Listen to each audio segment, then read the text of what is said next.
Hey guys, welcome to my channel, and today I'm going to show you how I got this look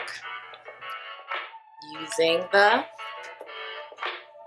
James Charles palette. If you haven't already, subscribe to my channel, turn on post notifications.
And this is my extra over the top look.